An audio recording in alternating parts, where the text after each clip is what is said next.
विरोधी पक्षनेते पदाचा निर्णय हा विधानसभेचे अध्यक्ष आणि विधान परिषदेचे सभापती घेतील। तो आमचा निर्णय नाही असं राज्याचे मुख्यमंत्री देवेंद्र फडणवीसांनी स्पष्ट केलं। राज्याच्या हिवाळी अधिवेशनाच्या पार्श्वभूमीवर सरकारने टाकलेल्या चहापानाच्या बहिष्कारासंदर्भात त्यांनी बोलताना महत्त्वाची प्रतिक्रिया सुद्धा दिली। देवेंद्र फडणवीसांनी विरोधकांचा चांगलाच समाचार घेतला। यंदाच्या अधिवेशनात आम्ही 18 विधेयकं मांडणार असून ती सर्व मंजूर करण्याचा प्रयत्न आहे असं राज्याचे मुख्यमंत्री देवेंद्र फडणवीस यांनी म्हटलेलं आहे।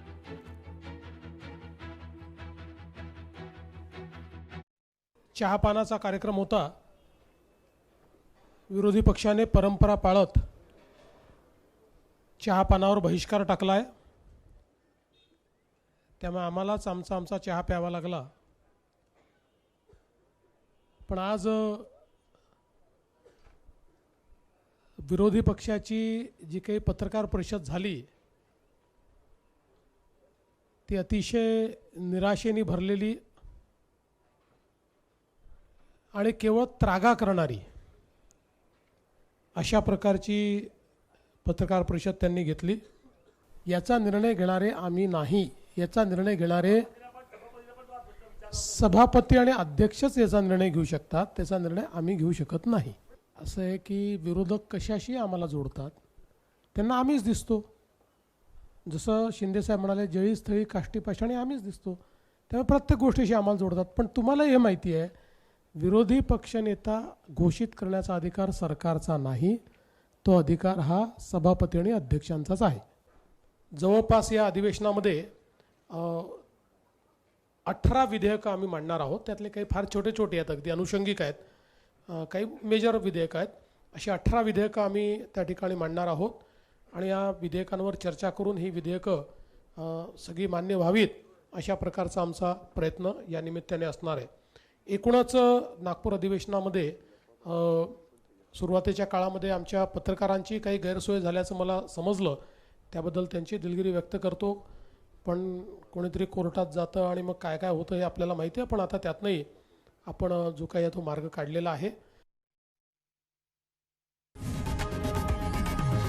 लोकशाही मराठी ऐका, पहा, जागरूक रहा।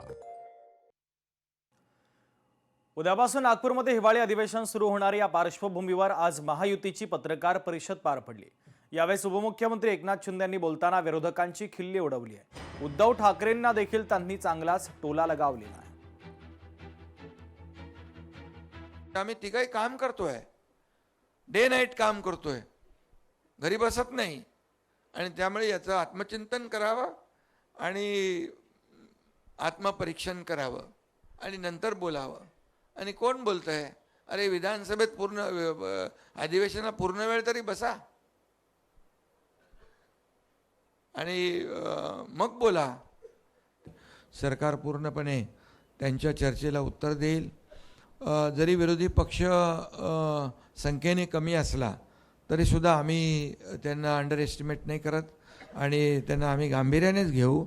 तसं म्हणजे आम्ही लोकशाहीमध्ये विरोधी पक्षाला देखील त्यांचाही मान सन्मान ठेवणारे आहोत। फक्त एकच आहे की लोकांच्या प्रश्न राहिले बाजूला, विरोधी पक्षनेता द्या, विरोधी पक्षनेता का देत नाही, विरोधी पक्षनेता का नाही? मुख्यमंत्र्यांनी सांगितलं होतं की ते अधिकार अध्यक्ष आणि सभापतींचे आहेत। तर आम्ही रोज फोनवर बोलतो, कॉल रेकॉर्डिंग इंस्टाग्रामवर टाकतो। फडणवीस आणि शिंदेंच्या अबोल्याच्या चर्चेसंदर्भात उपमुख्यमंत्री एकनाथ शिंदे यांनी मिश्किल प्रतिक्रिया दिली।